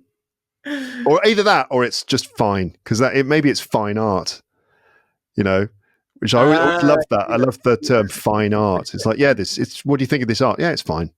Yeah, it's all right. It's fine. It's fine. Yeah. So I think it's fine. I think this either this art is really good or it's just fine. One or the other. I'm gonna leave this open a little bit longer because just in case some flashbulb comes into your mind. It's not happening. No. It's called Comedian. It's by Maurizio Cattelan. That's not going to help you. It's been sold for $6.2 million. I'm going to tell you one little clue. It's very minimalist. Very minimalist. Well, I'm a comedian, and maybe it's like a description of my brain at this moment. So I'm thinking it's just a blank white canvas with nothing on it, just completely empty. No, it's not that either. I'm afraid. It's not that. No, this one slipped you by as well, Luke. I'm afraid. There's one really key word to this, and it is banana. It's a banana which has been sellotaped to a wall. Brilliant. That's it. I mean, just genius. Why didn't I think of that? Why didn't I think of that, Stephen? Did you think of that? I didn't think of it. No, neither did I. But Mario did. Is it Mario? Then we would have $6.2 million. Yeah, Maurizio Cattelan. That's right. So this artwork is a banana, a freshly bought banana. I think the Cattelan said that he went and bought it from a shop down the road before he put it in the exhibition and duct taped it to a wall. And this is what has sold for $6.2 million. Somebody who got rich from cryptocurrency bought the artwork and ate the banana soon after. Yeah, Well, yeah, you would, wouldn't you? Because I mean, otherwise you're going to get a disgusting banana stuck to a wall. Because, like, I don't know if it's ever happened to you, but have you ever left a banana in your backpack and forgotten about it? I mean, it's happened to me several times. I've put I've got a banana. Oh, I'll stick that in my backpack, eat it later. 3 weeks later, I'm like, why is my backpack wet? And it's because there's like some disgusting banana at the bottom of it. So if he hadn't eaten it, then it would have just turned into some horrible, disgusting, rotten banana. So That's right. But really, he spent 2.6 million on a banana. No, 6.2. 6.2 even. Yeah. 6.2. Yes, million. That is correct. And it comes with instructions telling you that you, the buyer, the owner, can change the banana and the duct tape whenever necessary, because it's just the idea of the art that you're really buying here. So that's it. This is how conceptual this art is these days. That's bonkers, because normally you would buy art as an investment, right? You'd buy it as an investment because later on you can sell it and it's risen in value. In fact, it can be one of the best investments you can make, except for cryptocurrency, or maybe investing in Taylor Swift as a commercial entity in some way, or, ideally do both. Imagine if you combined Bitcoin, Taylor Swift and a banana in some sort of investment package, you would maybe this is going to be our money-making scheme, Luke. Maybe we're going to have to come up with some way of combining these three things. Just try and find something, look to the future and think, right, some sort of cryptocurrency, and I don't know, who's going to be the big pop star next year? Let's say, I don't know, someone else. Dua Lipa and an apple. And I don't even know the name of another cryptocurrency. So that's crazy though, because what was the buyer thinking? Because he's got $6.2 million just spare to spend on this thing, which is instantly going to drop in value because he's eaten it. Well, maybe not. I mean, I watched the auction room when it was being sold. And I mean, the reason it was 6.2 million was because there were so many people bidding for it. So the price was going up and up and up and up and up. So there were lots of people willing to pay, millions and millions for this banana duct tape to a wall. And I suppose he probably does, the owner, now have the owner, despite the fact that he's eaten the banana or changed it or something, I suppose he has the ability to sell the idea, I guess. Need to get an art expert on to explain this concept a little bit more. But I suppose if he wants to, he could actually sell he could go to an auction room and duct tape a banana to a wall and then sell it to somebody for $6.3 million or something. Mm-hmm. Okay, remind me to buy some duct tape when I go out after this. Yes. And a banana. Yeah. Just remind Don't me. leave it in your backpack. Huh? You've got to duct tape it to a wall. Maybe that would increase the value of it. Like, this is an actual banana that was left in Luke Thompson's backpack. I'll duct tape the entire backpack to the wall. How about that? Yeah. If anyone wants to buy that in auction, let me know. Okay, bidding starts at $6.2 million. I'm afraid I'm not going to be putting a bid in anytime soon. I'm afraid to say, Luke, that I think that this is probably the lowest score that you've got in one of these quizzes so far. But do you know what? I'm going to cut you some slack, and I'm going to say that this was probably by accident, because it's a bit random how I do this. This seems, as we've been going through, I've been thinking, actually, that was quite difficult, wasn't it? So I wonder whether the audience is going to be getting really low scores as well. If so, I'm sorry, everyone. Sorry, I'll make it easier next year. I would say, if you did better than me, then congratulations, you're brilliant. If you did worse than me, then, I know, if you did worse than me, then I don't know, what can I say to you? Commiserations. But, I feel like I fluked some of those. And so I could have got a much worse score than I actually did. So if you got worse than me, then, I feel like we're in the same boat. Maybe it's that massive boat from earlier where there's like 10,000 other people in there with me. We're all in the same boat because we didn't know the answers to most of these questions, but that's all right. Don't feel too bad. It's okay. We know though. So we've learned some things that we didn't know before. So everyone's a winner at the end. Exactly right. Yeah. Yeah. Okay. Well, thank you very much, Stephen, for that.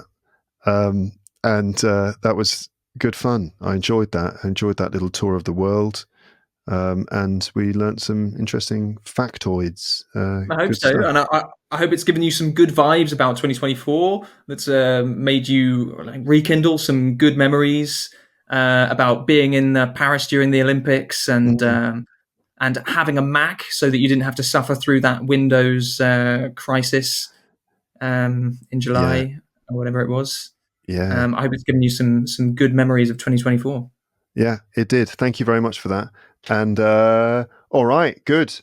I've got to go out now and buy a banana and some duct tape and stuff. But thanks very much for preparing the quiz, Stephen. It was really good fun. And, all the best for 2024, what's left of it. Few days now. Enjoy your Christmas break. Same to you. And Merry Christmas. I hope you have fun in a few days' time. And for New Year as well. Happy New Year as well. Happy New Year to you too. Okay, everyone, thank you so much for listening to this all the way through to the end. Well done for making it this far, even those Germans who are possibly asleep at this point. But everyone else, congrats, and looking forward to speaking to you again on the podcast soon, everybody. But for now, I'm going to say goodbye, and I have to do it in the time-honoured fashion of the Luke's English podcast, where you can do it with me too if you want, Stephen. Thank you. So thanks everyone for listening. Speak to you next time. But for now, it's time to say goodbye. Bye. Bye. Bye. Bye. Bye. Bye. Bye. Bye. Bye.